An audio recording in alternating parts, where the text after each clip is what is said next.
Now let's begin. The morning sun cut through the kitchen window at an angle that Mitch Delgado had memorized over 10 years of marriage. He stood at the counter, pressing grounds into the espresso machine, while his son Danny ate cereal at the table, swinging his legs in that restless way 8-year-olds do. The house smelled like coffee and the faint vanilla of Jennifer's perfume. She'd already left for her morning run, same as every Tuesday. "Dad," Danny's voice had that careful tone kids use when they're about to say something they think might be important. "Yeah, buddy." Mitch pulled a double shot, the machine hissing. "Why does Mom have 2 phones?" Mitch's hand paused halfway to the cup. "What do you mean, 2 phones?" Danny shrugged, milk dripping from his spoon. "She has the regular one, the purple case. But there's another one. She keeps it in her boot. The brown one she wears." The espresso machine gurgled, filling the silence. Mitch turned, studying his son's face. Danny wasn't looking at him, just pushing Cheerios around his bowl with intense focus, the way he did when he'd said something he wasn't sure he should have. "In her boot," Mitch repeated slowly. "Yeah, she only uses it when you leave for work. I saw her once when I forgot my backpack. She was in your office, talking on it. She got really mad when she saw me." Danny finally looked up, his dark eyes, Mitch's eyes, uncertain.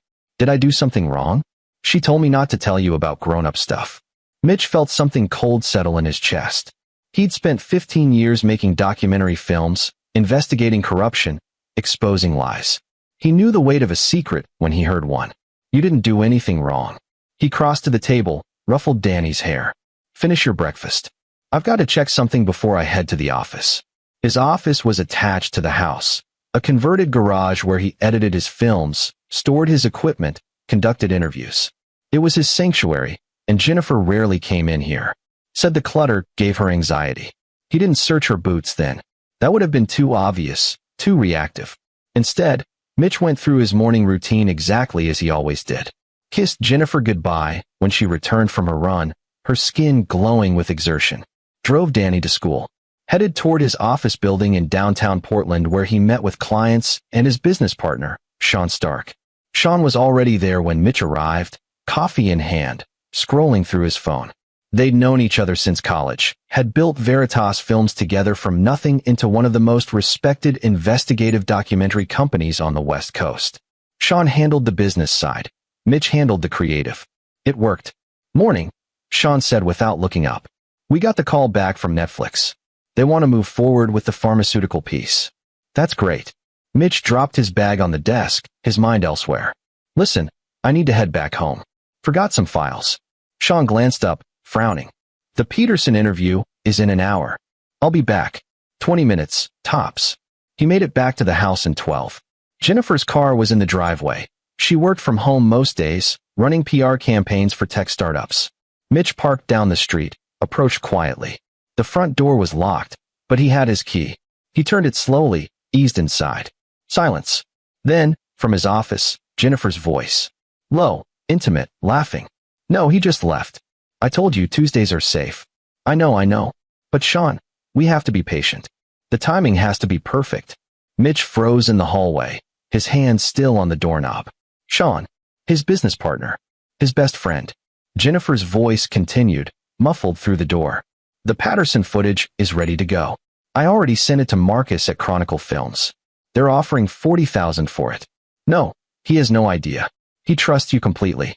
It's almost too easy." Mitch's jaw clenched. Patterson, that was his current project.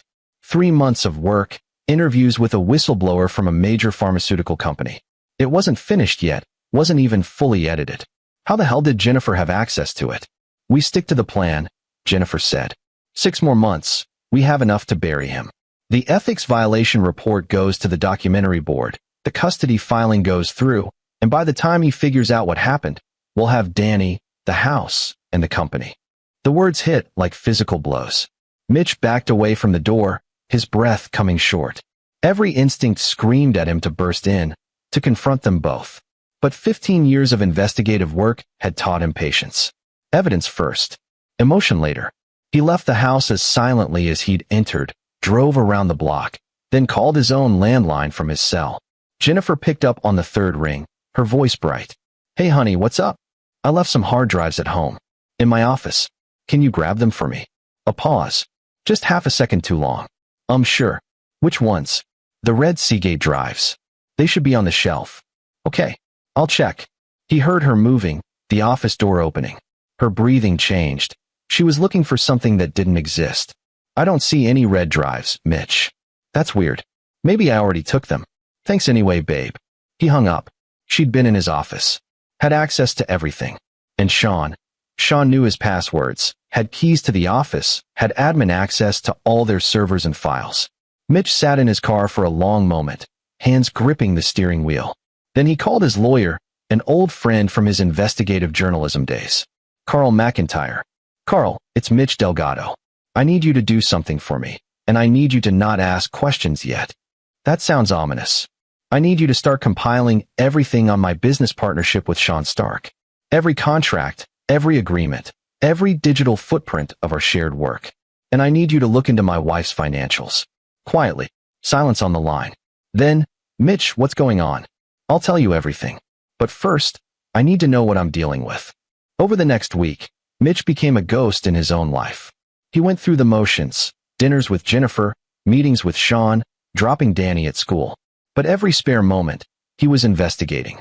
He installed keylogger software on Jennifer's laptop, cloned her secret phone when she showered one morning, set up hidden cameras in his office.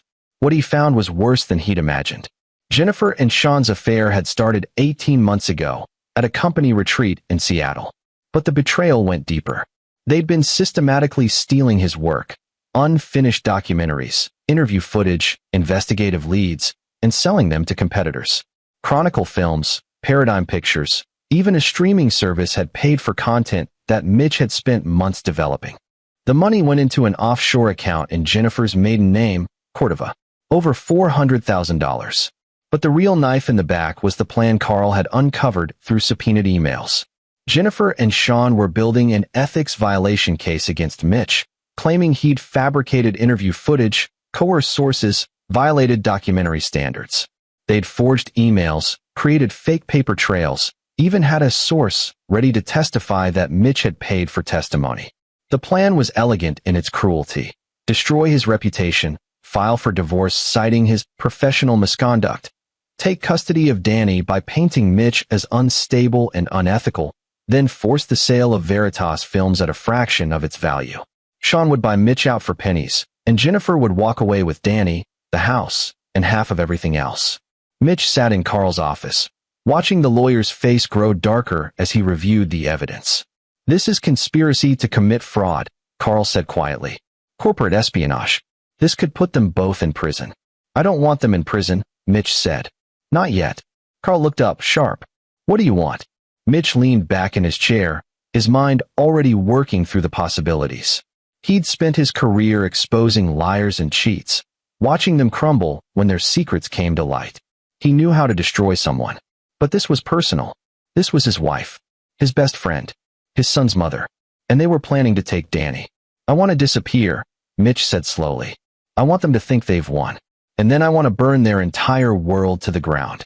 Carl studied him for a long moment. You're talking about leaving. Taking Danny. They're planning to take him anyway. Painting me as an unfit father. Mitch's voice was cold, controlled. I won't let that happen. And I won't let them profit off my work, my reputation, my life.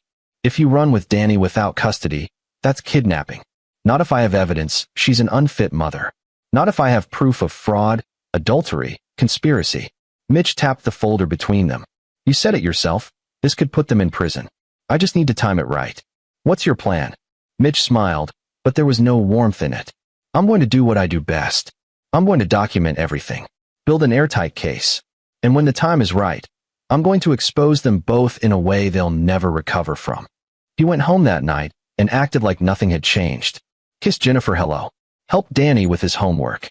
Had dinner with Sean and his girlfriend Ruby Pope at their favorite Italian restaurant, laughing at jokes while Sean's hand kept disappearing under the table to check his phone, probably texting Jennifer. But when Mitch went to bed, he lay awake, staring at the ceiling, listening to Jennifer's breathing beside him. Planning. Calculating. Waiting. The next Tuesday morning, Mitch kissed Jennifer goodbye as usual. Dropped Danny at school.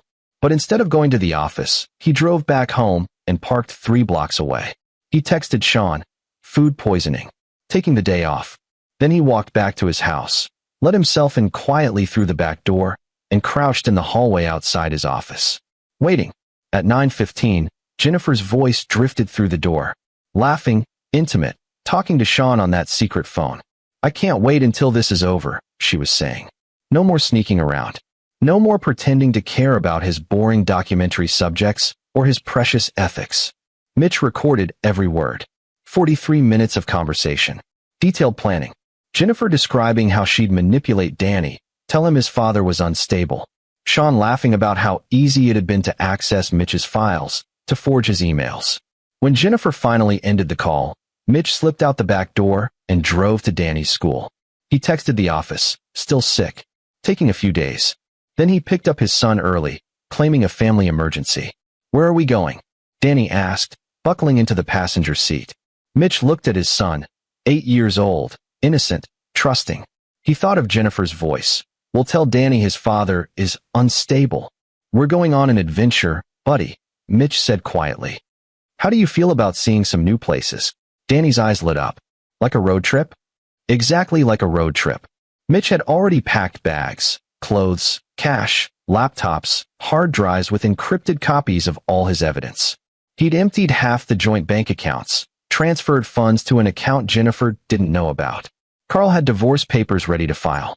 They drove east, out of Portland, into the wide emptiness of eastern Oregon. Mitch didn't look back. Behind them, Jennifer would come home to an empty house. Sean would find a note at the office, taking some time with Danny. "We'll be in touch." But Mitch had no intention of being in touch. Not yet. Not until he was ready. Not until he'd built his revenge into something beautiful and terrible and absolutely inevitable. The town of Betrayal, Montana, had a population of 4,000 people, one stoplight, and enough distance from Portland to feel like another world. Mitch rented a small house on the edge of town under his middle name, James Oliver. Cash only. No paper trail. Danny adjusted faster than Mitch expected. Kids were resilient that way. Mitch enrolled him in the local elementary school as Danny Oliver. Told the principal they were starting fresh after a difficult divorce. The town was small enough that people didn't ask too many questions, but friendly enough that they brought casseroles and welcomed the quiet man and his son. Mitch set up a small office in the second bedroom. 3 computers, satellite internet, encrypted servers. He'd brought external hard drives containing years of work, not just the Patterson project, but everything. His entire career, backed up and hidden. At night, after Danny was asleep, Mitch worked. He started with the obvious, documenting Jennifer and Sean's affair, cataloging every stolen file, tracing every dollar they'd made selling his work. But he went deeper. He investigated Chronicle Films, the company that had bought his Patterson footage. Discovered they'd been tipped off by Sean about other projects too. Paradigm Pictures had a standing arrangement. Sean fed them information about Mitch's investigations, and they paid handsomely. But the real revelation came 3 weeks after they'd arrived in Betrayal. Mitch was tracing Sean's financial records. Carl had provided access through creative legal maneuvering when he found something that made him pause. A series of payments from an LLC called Cordova Consulting, Jennifer's company. Except it wasn't a PR firm like she'd claimed. Cordova Consulting was a front. Jennifer had been running an industrial espionage operation for 2 years, using Mitch's investigative work to identify targets, then selling information to corporations who wanted to know what whistleblowers might talk, what documentaries might expose them. She'd made over $1 million, and she'd used Mitch's own work to do it. His interviews, his sources, his carefully cultivated relationships, all weaponized and sold to the highest bidder. Mitch sat back from his computer, a cold fury settling over him. This wasn't just adultery. This wasn't just theft. Jennifer had turned his life's work into a commodity, putting sources at risk, derailing investigations that could have exposed real corruption. His phone buzzed. A text from Carl. They filed for divorce 2 days ago, claiming abandonment, seeking full custody and restraining order. We need to respond. Mitch typed back. Not yet. Let them think they're winning. How long can you stall? Month. Maybe 2. After that, you risk losing custody rights permanently. 1 month is all I need. He had a plan now. A real one. And it was bigger than just exposing an affair. The next morning, Mitch called an old colleague, Corey Johnson, an investigative journalist who'd worked with him on 3 documentaries and now ran his own independent news site. They'd exposed a senator together, brought down a pharmaceutical CEO. Corey was relentless, ethical to a fault, and he owed Mitch a favor. Mitch Delgado. Corey's voice was warm with surprise. Man, where the hell have you been? Sean said you'd had some kind of breakdown. Sean's lying. About a lot of things. Mitch kept his voice level. I need your help with something. But I need you to trust me and not ask questions yet. Corey was quiet for a moment. You working on something? The biggest story of my career. Corporate espionage, fraud, corruption. And it involves people close to me. How close? As close as it gets. Another pause. Then, what do you need? I need you to start investigating Cordova Consulting. Quietly. Follow the money, trace the clients, document everything. I'll feed you information, but you can't reveal the source. Not yet. You're the source. I'm the source. But Corey, when this breaks, it's going to be big. Pulitzer-level big. And I need someone I trust to tell the story right. Corey whistled low. You've got my attention. Send me what you have. Mitch spent the next 2 weeks feeding Corey information in carefully measured doses. Names of corporations that had paid Cordova Consulting. Proof that Jennifer had accessed confidential documentary footage. Evidence of sources being compromised. Investigations being derailed. Corey started publishing pieces on his site. Nothing too obvious at first, just questions. A shadowy consulting firm with ties to the documentary industry. Sources report information leaks from major investigative projects. Corporations paying millions to stay ahead of whistleblowers. The stories gained traction. Other journalists started asking questions. Chronicle Films issued a statement denying any wrongdoing. Paradigm Pictures went silent. And in Portland, Mitch knew Jennifer and Sean were starting to panic. He was proven right when his phone rang. A number he didn't recognize, but the area code was Portland. Mitch. Sean's voice, tight with strain. We need to talk. About what? About this mess. These stories. Someone's leaking information about our company, about our projects. We need to get ahead of it. Our company? Mitch kept his voice neutral. I'm not part of the company anymore, Sean. Remember? You guys are divorcing me out of it. Look, Jennifer might have overreacted. The abandonment thing, taking Danny. If you come back, we can work this out. As friends. As partners. Mitch smiled in the darkness of his Montana office. Friends don't steal from each other, Sean. Partners don't fuck each other's wives. Silence. Then, I know everything. The affair. The stolen footage. Cordova Consulting. The ethics violation frame job. All of it. Mitch, if you go public with this. What? You'll ruin me? You've already tried that. Filed a fake ethics complaint, forged emails, tried to paint me as unstable. How's that working out for you? Sean's breathing was ragged. What do you want? I want you to understand something, Mitch said quietly. You tried to take my son, my career, my reputation. You used my work to enrich yourself and put sources at risk. And you thought I'd just what? Roll over and let it happen. We can make a deal. Jennifer and I will drop the divorce, drop the custody. It's too late for deals. The story's already out there. Corey Johnson is just getting started. And when he's done, everyone will know exactly what you and Jennifer did. You sanctimonious bastard, Sean hissed. You think you're so much better than everyone else. So ethical. So pure. But you're just a hypocrite who spies on his own wife. I investigated criminals. Turns out my wife and business partner were criminals. Funny how that works. Mitch ended the call. His hands were shaking.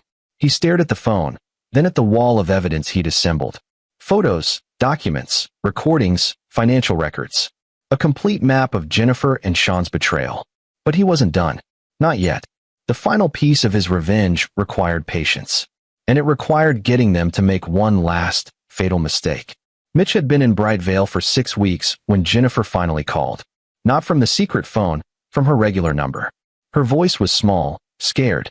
Nothing like the confident woman who'd plotted his destruction. Mitch, please. We need to talk about Danny. He needs his mother. He has a father who actually cares about him. These stories, these accusations. Mitch, I don't know what you think you know. I know you made over $1 million selling my investigative work to corporations. I know you and Sean stole footage, forged documents, planned to frame me for ethics violations. Mitch's voice was ice. I know you were going to take my son and destroy my career. Jennifer was crying now. Real tears or performance? Mitch couldn't tell anymore. Maybe there was no difference. I made mistakes. I know I did. But we can fix this. For Danny's sake. He needs both his parents. Danny needs parents who don't lie to him. Who don't betray the people they claim to love. Please. Her voice broke. Mitch, I'm begging you. Come back. We'll go to counseling. We'll work through this.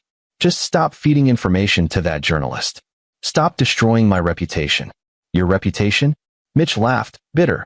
Jennifer, you destroyed your own reputation. You just didn't expect to get caught. I'll do anything. Just please stop. And there it was. The desperation he'd been waiting for. Because desperate people made mistakes. And Mitch needed Jennifer to make one more mistake.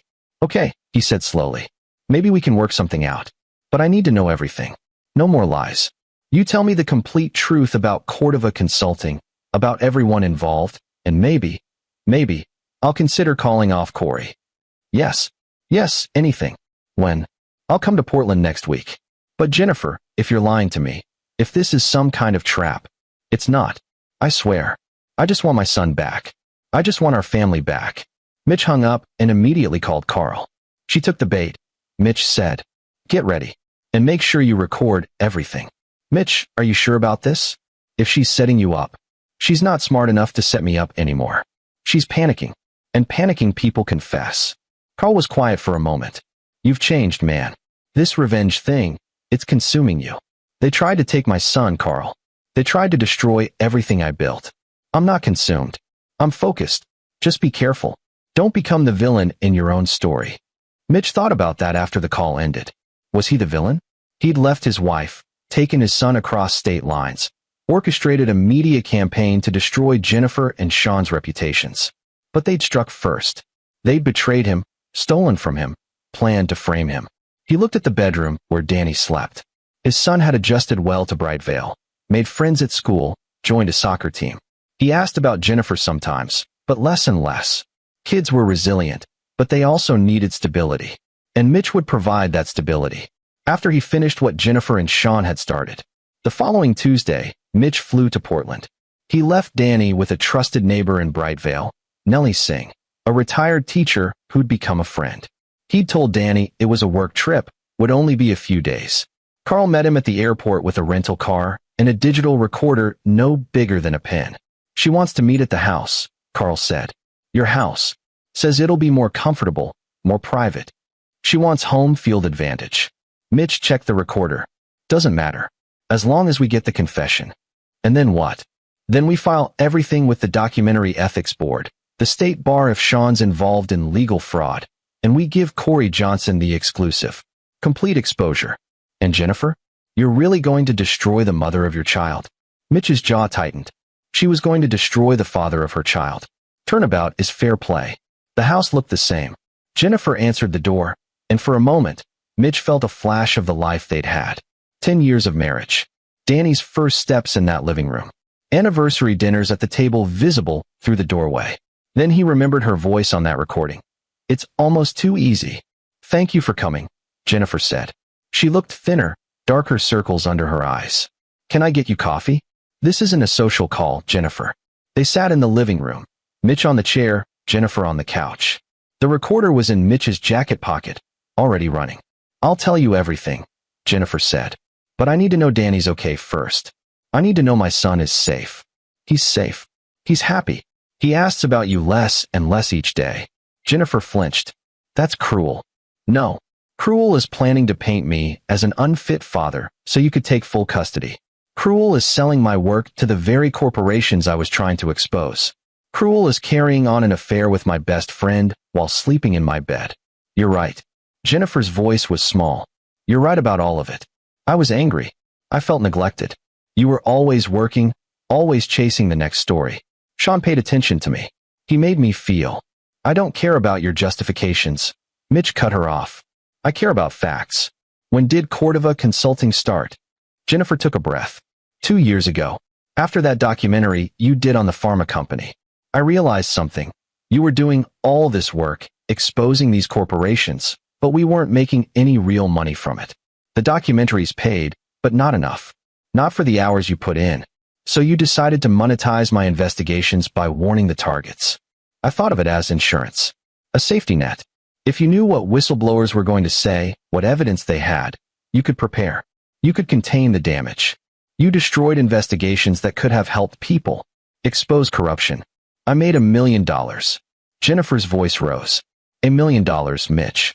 More than you made in 5 years of your precious ethical documentaries. And I did it using information you were going to make public anyway. Except I wasn't going to make it all public. Some of it was preparation, research, context. You sold out sources, Jennifer. People who trusted me. People who risked their careers to speak truth. She looked away. I know it was wrong. But by the time I realized how deep I was, Sean and I. Sean. Mitch leaned forward. Let's talk about Sean. When did he get involved? From the beginning. It was his idea, actually. He had contacts at Chronicle Films, at Paradigm. He could move the footage without raising suspicions. I handled the consulting clients. He handled the media sales. And the ethics violation frame? Jennifer was crying again. That was after you started getting suspicious. Sean noticed you were checking the servers more often, asking questions about file access. We panicked. We thought if we could discredit you first, before you figured out what we'd done, you'd win. Mitch's voice was flat. You'd get Danny, get the house, force me to sell my half of the company for nothing, and Sean would take over Veritas Films. Yes. Say it clearly. For the record. Jennifer looked up, her eyes red. What? I want you to state clearly that you and Sean Stark conspired to steal my work, sell it to corporations and competing documentary companies, and then frame me for ethics violations to gain custody of our son and force the sale of my business. Say it. Understanding dawned on her face. You're recording this. Of course I'm recording this. I document everything, Jennifer. You should know that by now. She stood up abruptly. You bastard. This was a setup. No more than your whole marriage was a setup. At least I'm honest about my intentions. I'll deny it. All of it. You can't use this recording. It's illegal to record someone without their consent in Oregon. Mitch smiled. Actually, Oregon is a one-party consent state. As long as one person in the conversation knows about the recording, and I do, it's perfectly legal. You'd know that if you were actually a PR professional instead of a corporate spy. Jennifer's face went white. You son of a bitch. I want the rest. I want every name of every corporation you sold information to. Every documentary you compromised. Everything. Or what? You'll play this recording for a judge? They'll still give me visitation rights. I'm still Danny's mother. No. Mitch stood up. I'm going to play this recording for Corey Johnson, along with all the financial records, all the evidence of your espionage operation, all the proof that you and Sean systematically betrayed sources and derailed investigations. And then I'm going to let the whole world see exactly who you are. You can't. Mitch, please. You tried to take my son, my career, my life, and you thought I'd just let it happen. Mitch headed for the door. You were wrong. Wait. Jennifer grabbed his arm. Please. I'll confess to everything. I'll testify against Sean. Just don't destroy me publicly. Think about Danny. Think about what this will do to him. Mitch looked at her hand on his arm, then at her face.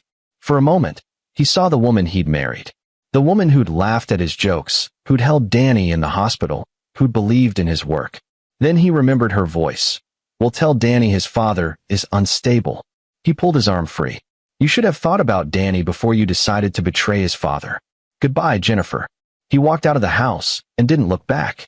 The expose dropped on a Thursday morning. Corey Johnson's site published it first. Documentary industry rocked by espionage scandal. Complete with recordings, financial records, and interviews with sources who'd been compromised by Jennifer's operation. By noon, it was picked up by major news outlets. By evening, it was trending on social media. By Friday morning, the Documentary Ethics Board had launched a formal investigation, and 3 corporations named in the report were facing lawsuits from whistleblowers whose identities had been exposed. Sean Stark released a statement denying everything, then deleted his social media accounts 6 hours later. Chronicle Films announced an internal investigation. Paradigm Pictures issued a vague statement about reviewing business practices. And Jennifer's phone, according to Carl's sources, didn't stop ringing. Journalists, lawyers, former clients demanding explanations. Mitch watched it all from Brightvale, Montana. He didn't feel triumphant. He didn't feel vindicated. He felt tired. Danny came into the office, holding a soccer ball. "Dad, can we go to the park?" Mitch looked at his son, 8 years old, resilient, trusting, innocent of the war his parents had waged. "Yeah, buddy, let's go to the park." They spent the afternoon kicking the ball around, Danny chattering about school, about his friends, about the upcoming soccer tournament. He didn't ask about Jennifer, didn't ask about Portland. He'd adapted to their new life with the easy flexibility of childhood. But that night, after Danny was asleep, Mitch's phone rang. "Carl, you need to see this," Carl said. "Sean's lawyer just released a statement. He's claiming Jennifer acted alone. Says he was an unwitting participant, that she manipulated him, used the affair to gain access to company files. He's throwing her under the bus. Completely. And the preliminary ethics investigation? They're finding evidence Sean may have been stealing from the company even before the affair. Skimming profits, falsifying expense reports. Jennifer's espionage operation might have been covering for Sean's embezzlement." Mitch felt something cold settle in his chest. "How much? Preliminary estimate? Over $300,000 over 4 years. Jesus. There's more. Jennifer's been trying to call you. 17 times today. She left a voicemail. Said she's willing to give you full custody if you'll help her fight back against Sean. Says he's the real villain. She was just trying to survive an abusive relationship." Mitch laughed bitterly. "Now she wants my help. What do you want to do?" What did he want? Revenge? He'd gotten that. Justice? That was coming. Criminal investigations, lawsuits, professional ruin for both Jennifer and Sean. His reputation was being restored as the truth came out. Veritas Films was his again, with Sean forced to resign in disgrace. But it all felt hollow. "Tell Jennifer's lawyer I'll agree to full custody," Mitch said quietly. "In exchange for a complete confession, everything she did, everything Sean did, full cooperation with all investigations. And she maintains supervised visitation rights with Danny. That's generous, considering what she did. It's not for her. It's for Danny. He deserves to have a mother, even if she's a deeply flawed one.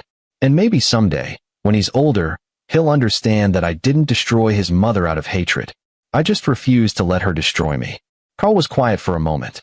"You're a better man than I'd be in your position. I'm just tired, Carl. I want this to be over." 2 weeks later, Mitch sat in a conference room in Portland, surrounded by lawyers. Jennifer was across the table, pale and drawn. Sean wasn't there. His lawyer had advised against any contact pending criminal investigation. They signed papers. Jennifer confessed to everything, provided evidence against Sean, agreed to full custody with supervised visitation. Mitch agreed to drop any civil lawsuit against her personally, though he was pursuing action against Cordova Consulting. When it was done, Jennifer asked to speak to him privately. They stood in the hallway, lawyers hovering nearby. "I'm sorry," Jennifer said. "For all of it. I know that doesn't mean anything now, but I need you to know. I'm sorry." Mitch studied her face, searching for sincerity, for genuine remorse. He found something. Maybe regret, maybe just fear of consequences. "I want to believe you," he said finally. "For Danny's sake, I want to believe you're capable of being the mother he deserves. Can I see him?" "The supervised visitation, when can it start?" "When you've completed the court-mandated therapy. When you can prove you're stable. And when Danny's ready." Is he angry at me?" Mitch thought about his son, playing soccer in Montana, sleeping soundly in a town 1,000 miles from this mess. "No," he said. "He's not angry. He's just adjusting, building a new life. One day, when he's older, I'll tell him the truth. All of it. But right now, he just needs stability. He needs to feel safe." Jennifer nodded, tears streaming down her face. "Thank you. For not completely destroying me. For leaving room for me to be his mother someday. Don't thank me. Just do better. Be better. For him." Mitch left Portland that evening. Flew back to Montana, back to the small house on the edge of Brightvale. Nellie Singh had made dinner, lasagna, Danny's favorite. His son chattered about the soccer tournament, about a friend's birthday party on Saturday. Normal life. Simple life. Safe life. But 3 months later, on a cold November morning, Mitch's phone rang with an unfamiliar Portland number. "Mr. Delgado? This is Detective Ernest Schneider with Portland Police. We need to speak with you about Sean Stark and Jennifer Delgado." "What about them?" "Sean Stark was found dead this morning. Apparent suicide. And Jennifer Delgado is missing." The world tilted. Mitch sat down hard in his office chair. "What do you mean, missing?" She didn't show up for her supervised visitation yesterday. Her apartment was empty, cleared out. Her car was found at the airport, but there's no record of her boarding any flight. We have reason to believe she may try to contact you, possibly attempt to take your son. Danny's safe. He's with me in Montana. Keep him close, Mr. Delgado. And if Jennifer contacts you, call us immediately. Mitch ended the call, his mind racing. Sean dead. Jennifer disappeared. The revenge that had seemed so complete, so final, suddenly felt unfinished. He called Carl, then Corey, then the Brightvale police. Warned Danny's school. Set up security cameras. For the first time since leaving Portland, Mitch felt afraid. Because he'd documented everything about Jennifer and Sean's crimes. But he'd forgotten to document the most important thing. What desperate people do when they have nothing left to lose. That night, Mitch sat in Danny's room, watching his son sleep. The boy's face was peaceful, innocent, unaware that his mother was somewhere out there, possibly planning something. Mitch's phone buzzed.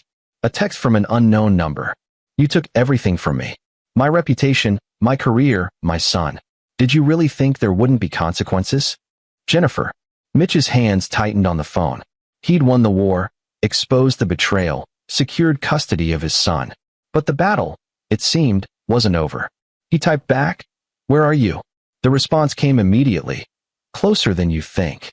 Mitch stood up, moved to the window. The street was dark, quiet. Normal Montana night. But somewhere out there, Jennifer was watching. Waiting. And Mitch realized with cold certainty that his revenge had created something more dangerous than betrayal.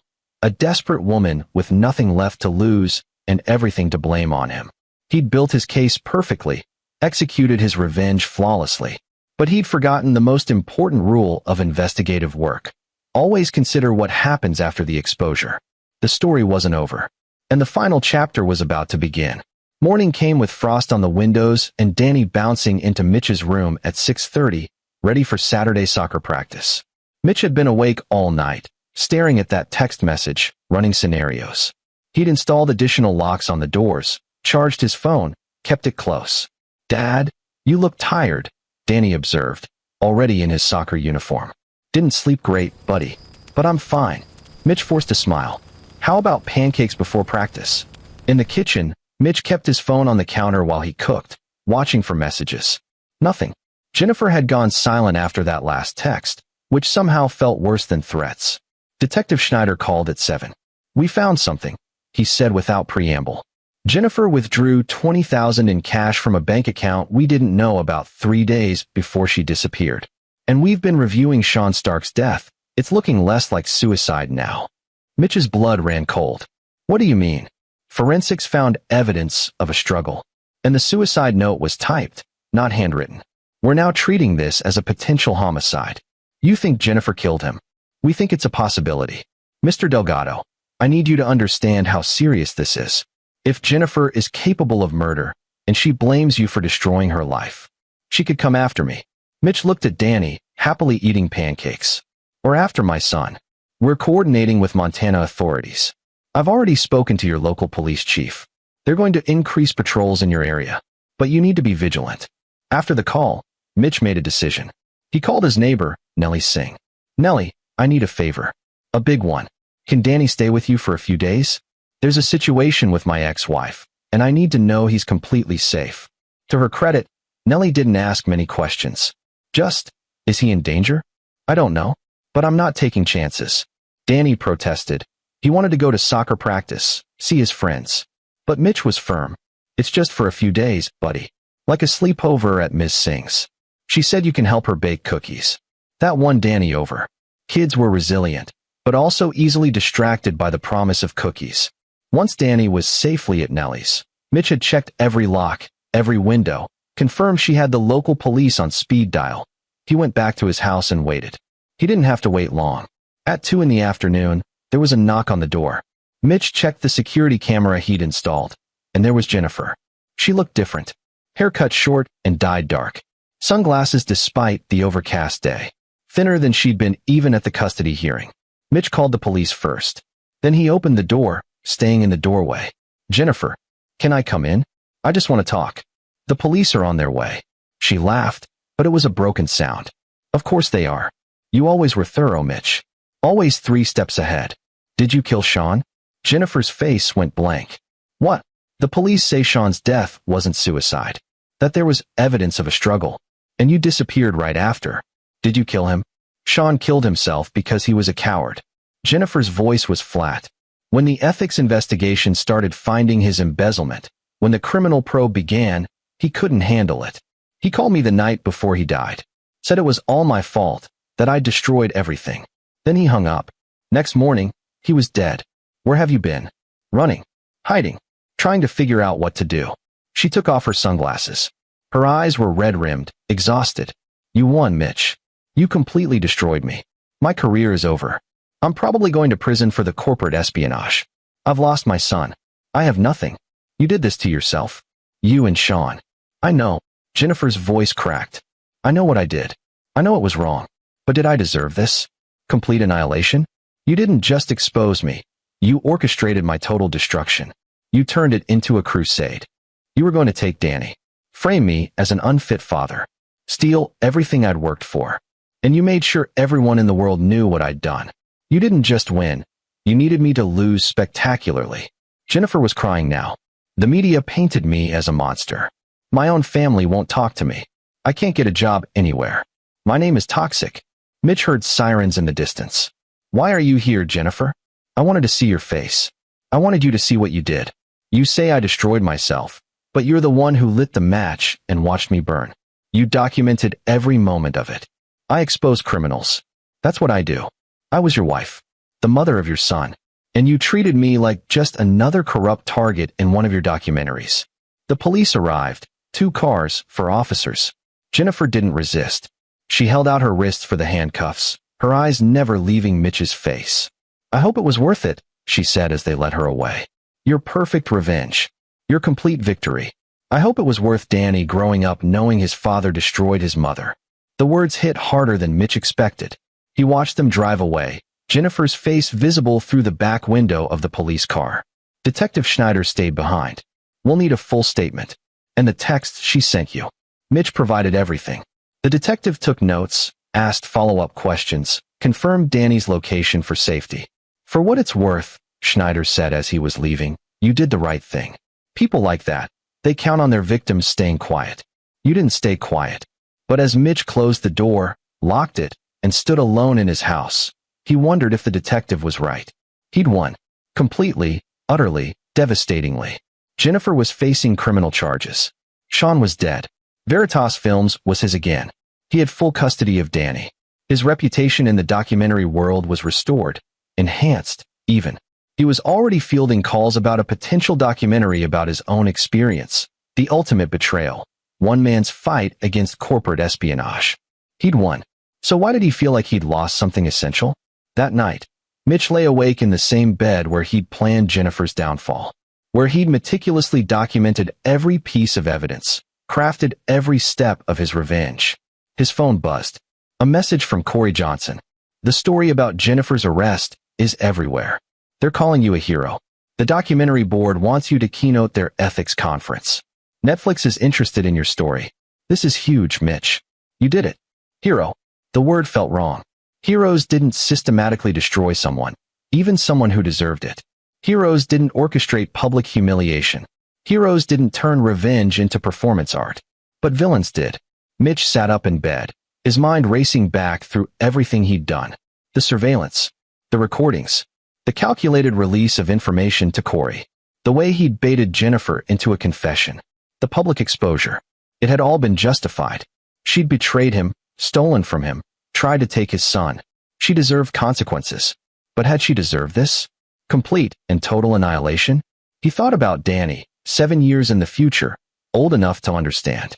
Dad, why did you destroy Mom? Why didn't you just divorce her, take custody, move on? Why did you have to make her into a national scandal? What would he say? Because she tried to destroy me first? Because revenge felt good? Because he could? Mitch got out of bed, went to his office, looked at the wall of evidence he'd assembled. Photos, documents, recordings. The architecture of his revenge, preserved like a trophy. With sudden decision, he began taking it down. Every document, every photo. He put it all in a box, sealed it, labeled it simply. Case closed. Then he called Carl. I need you to do something for me, Mitch said. I need you to work out a deal with Jennifer's lawyers. She cooperates fully with all investigations, she gets therapy, she works toward being a good mother to Danny. In exchange, I'll provide a statement supporting a reduced sentence. I'll testify about her mental state, the pressure she was under, her genuine remorse. Mitch, are you sure? After everything she did. I'm sure. She was wrong. She deserves consequences. But she doesn't deserve to have her entire life destroyed. And Danny doesn't deserve to grow up knowing his father turned his mother into a cautionary tale. Carl was quiet for a long moment. You're a better man than most people would be. No. I'm just a father who doesn't want his son to be ashamed of him. The legal process took months.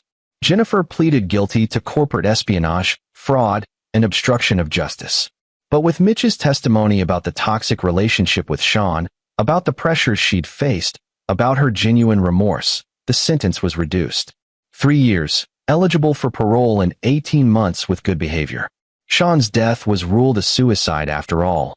The struggle was apparently his last moments of hesitation, the typed note explained by his injured hand from a workshop accident days before. The embezzlement investigation revealed he'd stolen over $400,000, had been deep in gambling debt, and had used the affair with Jennifer to mask his own crimes. Jennifer had been a victim of Sean's manipulation almost as much as Mitch had been. Almost. The documentary world moved on. Veritas Films thrived. Mitch threw himself into new projects, real investigations that exposed real corruption. He turned down the offers to document his own story. Some wounds didn't need to be reopened for entertainment. And Danny grew, adapted, thrived.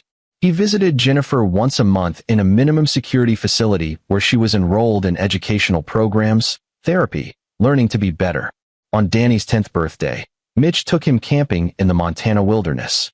They sat by a fire, roasting marshmallows, talking about nothing and everything. Dad, Danny's voice was thoughtful. Can I ask you something about Mom? Mitch's chest tightened. Sure, buddy. Why did she do those bad things? The stealing and lying and stuff? How to explain adult failures to a child. How to be honest without destroying Danny's image of his mother. Sometimes, Mitch said carefully, people make bad choices. Usually because they're scared or angry, or they convince themselves the bad choice is somehow justified. Your mom made bad choices. But that doesn't mean she's a bad person. Just a person who did bad things. Like you did with the revenge. Mitch looked at his son, surprised. What do you mean? I heard stuff. Other kids at school, their parents talking. About how you exposed Mom. How you made her famous for being bad. That was kind of like revenge, right? Out of the mouths of babes. Mitch took a breath. Yeah, he admitted. It was revenge.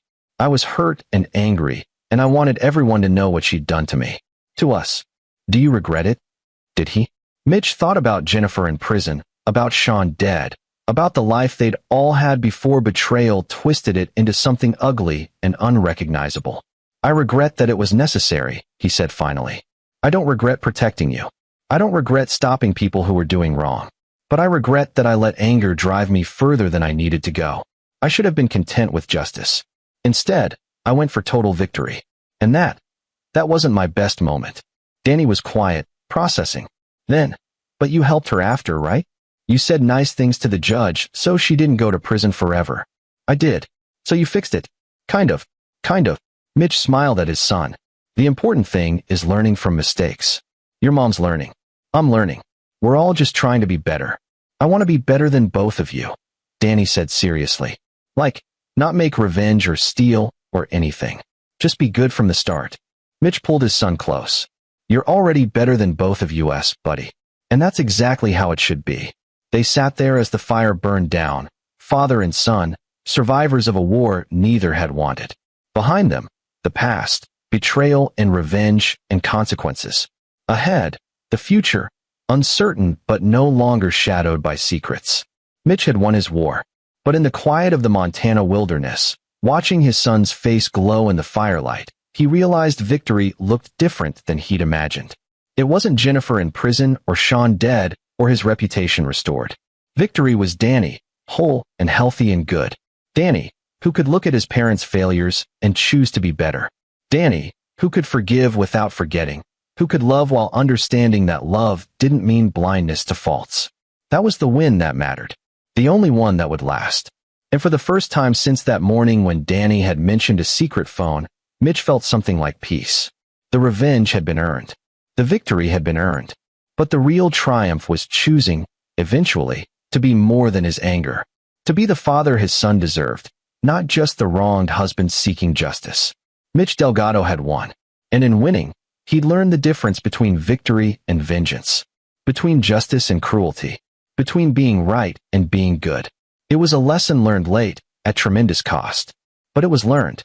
And in the end, that mattered most. This is where our story comes to an end.